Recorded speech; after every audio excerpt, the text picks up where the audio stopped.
So I was on a project a couple days ago, and I just started deleting code.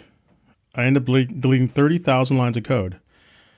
I still don't believe it. It was a lot of code. All of it was AI generated. All of it was unnecessary. And I asked for all of it. The code worked. It was well structured. The problem was that I asked AI to build the wrong features. So let me back up a little bit. I've been using Cloud Code to build a CLI tool called AI Content Pipeline. The basic idea is this: use AI and automation to help me create videos. And it's been working great. But it's addictive when AI will build anything for you. When you can tell an AI to build a feature and then 20 minutes later it exists, you start building everything. You stop asking the questions that protected you from building everything in the first place. Is this worth the time to build? Because time really isn't a barrier to building, at least not anymore. That friction is gone. And when the friction is gone, you just build everything. At least that's what happened to me. I built features that I thought were brilliant. Features that sounded amazing in my head. Features that worked perfectly. And I never used any of them. The first feature I built was a writing critique system. I thought, if I'm using AI to create videos, shouldn't I use AI to help me write? Right? Yeah. So I built this whole system where you could pass a document to the CLI and it would send it back to AI for feedback and give me the response. It worked, and it was completely useless. Because who wants to write articles in a command line? I'd be better off writing with pen and paper. Think about it.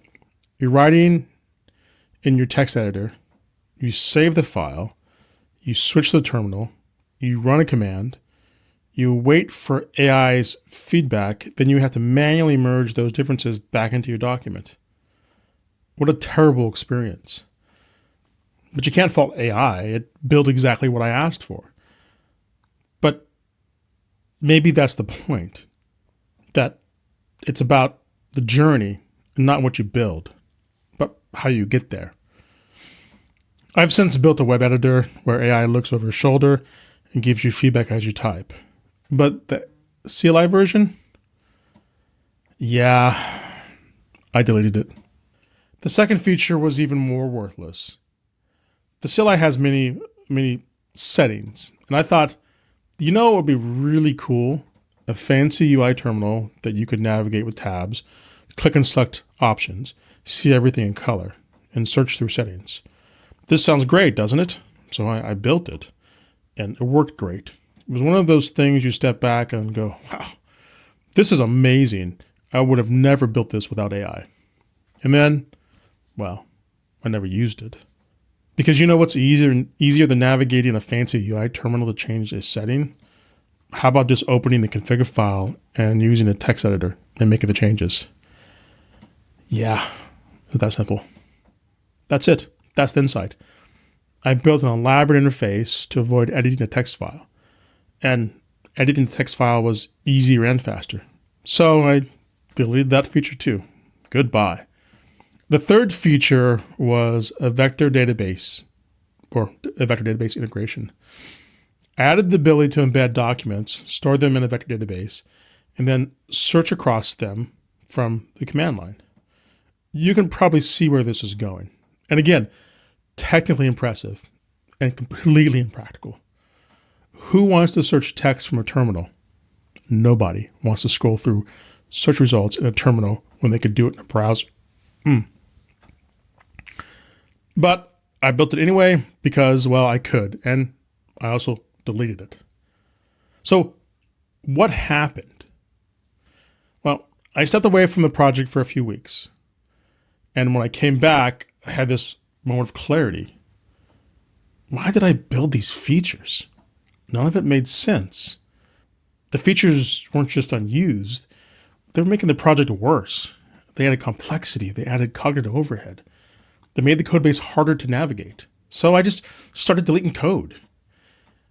What many don't realize is when you delete features, it's not just feature code you're getting rid of.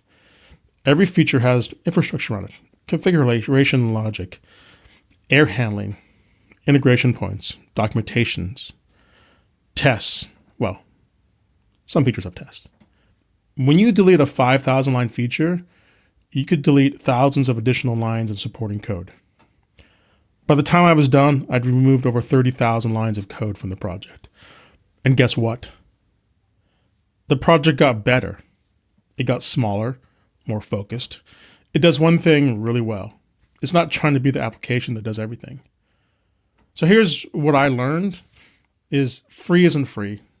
Yeah, AI makes you incredibly cheap to create code. You're not paying a 6-figure salary for an engineer to spend weeks building a feature. But free code generation doesn't mean free. It has a cost. It has maintenance.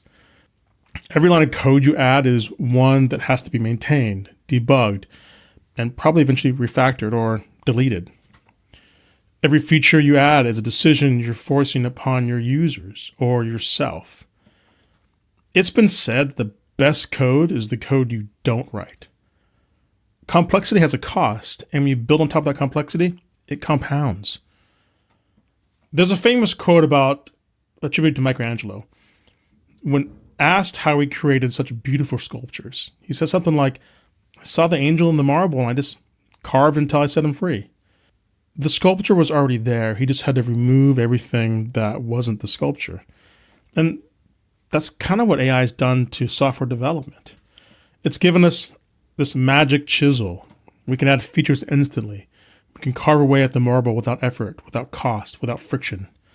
But when the chisel's free, you just keep on carving. There's no reason to ask, does this make sense? Is it worth my time? Is my time spent better elsewhere on another feature? You add features because you can. There's no really resistance against adding features. And then you realize, wait a minute, these features are useless, and you have to go through and delete them. Delete 30,000 lines of code because you carved without vision or restraint. And AI let me build without restraint, and I built too much. I built because I could. Now, before building, I ask, does this make sense?